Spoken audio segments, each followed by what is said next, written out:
जय हिंद। टपिक जीव। আমরা যে কোনো খাবার খাই তো স্বাদ কোনখান থেকে পাই সেটা জীব থেকেই পাই, কিন্তু জীবের কিছু অংশ থেকে কিন্তু স্বাদ গ্রহণের আমরা যেটা কোনটা টক কোনটা মিষ্টি আমরা জীব থেকেই পাই। কিন্তু আমরা কিভাবে বুঝবো কোনখানটায় টক আছে কোনখানটায় মিষ্টি আছে সেটাই আমরা জানবো।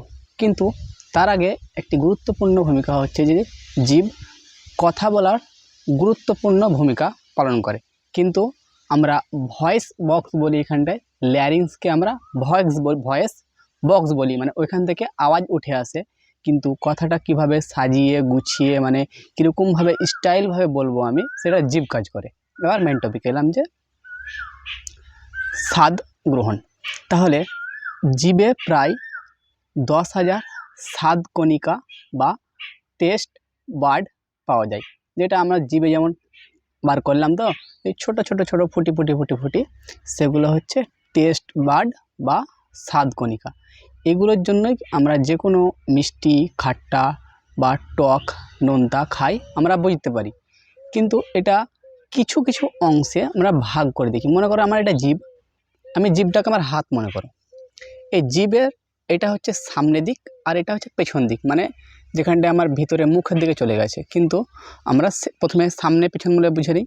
সামনের দিক যেটা এখানটায় থাকছে সেখানটায় আমরা কোনো কিছু যখনই খাবো ওইখানটায় মিষ্টি স্বাদ দিবে। কি দিবে? মিষ্টি স্বাদ। আর পেছনটায় কোনো কিছু চলে যাবে যখনই, তখনই কি স্বাদ দিবে? তিতো। তো আমরা যে কোনো ওষুধ খাই যখনই গিলতে যাই তখনই কিন্তু তিতো স্বাদটা পাই। আর যখনই আমরা কোনো মিষ্টি কোনো ফল খাই তখনই এই জীবের সামনে অংশটায় আসে, সেটাতেই আমরা মিষ্টি জানতে পারি। তাহলে সামনে ভাগে যেখানটায় আমার জীবের ঠোঁট, সেটাই সামনে ভাবে কি মিষ্টি স্বাদ পাই। আর পিছন দিকে একবারে শেষ সেখানটায় কি পাই আমরা? সেখানটায় আমরা তিতো পাই। এবার আর দুটো, আর ঠিক মিষ্টির উপরে এই এতখানি পর্যন্ত মিষ্টির উপরে আমরা পাই যে লবণ বা নোনতা। যেমন আমি তরকারি খাচ্ছি, তরকারিতে তো লবণই থাকে, মিষ্টি তো থাকে না। তো তরকারির স্বাদ কোনখান থেকে পাবো? এই মিষ্টির উপরে, হালকা উপরে এই সাইডে থাকে আর এই সাইডে, দুই সাইডে। একে বলি আমরা অগ্রপার্শ্ব। এই অগ্রপাশ আগের সামনের দিকে আমরা পাই হচ্ছে যে নোনতা বা লবণ। বুঝতে পারলাম? আমরা এবার যে কোনো লবণ হতে পারে, নিমকি হতে পারে।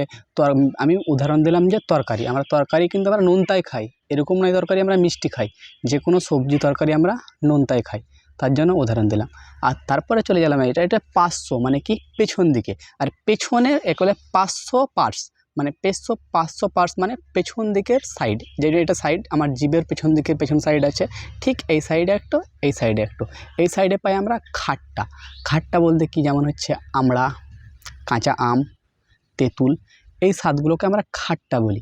তাহলে এই স্বাদগুলো গ্রহণ করে এই 500 পেছন দিকে 500 বলে 500 500 পার্টস, পেছনের পেছন দিকের পাশে সাইড। এই সাইডে কি পাই আমরা? খাট্টা স্বাদ পাই।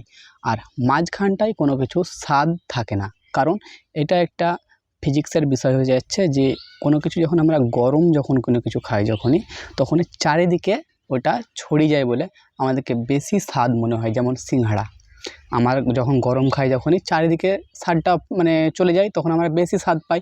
আর ঠান্ডা তখন সেরকম আমরা কিছু স্বাদ পাই না। মেনলি আমাদেরকে বুঝতে হবে যে আমাদের জীবের আমরা 4 ধরনের আমরা স্বাদ পাই। একটি কি হচ্ছে সামনের দিকে হচ্ছে যে মিষ্টি, পেছন দিকে তিতো, আর সামনে পাশ বা সাইডটাতে হচ্ছে নোনতা বা লবণ। ঠিক একই সাইডে, দুই সাইডে থাকে, এই সাইডেও লবণ, এই সাইডে কি থাকে? লবণ। আর ঠিক পেছনের সামনে ঠিক পেছন থেকে এই পাশে সাইডে থাকে কি? খাট্টা, যেমন আমড়া, তেঁতুল। আর এই পেছনে এই সাইডে, দুই সাইডে থাকে, এই দুই সাইডের অর্ধেক, এই দুই সাইডের অর্ধেক। নিচে থাকে এই সাইডে লবণ থাকে, এই সাইডে খাট্টা থাকে। এবার তোমরা বলবে যে তাহলে লঙ্কার স্বাদটা ওই জীবে তো পাই না, কারণ লঙ্কার স্বাদ তুমি শরীরের যে অংশেই তুমি টাচ বা ছোঁয়া লাগাবে তুমি সেখানে বলে দিবে তোমার ঝাল, তাহলে জীব বলবে না। তার জন্য লঙ্কা ওটা আলাদা টপিক হয়ে যাচ্ছে।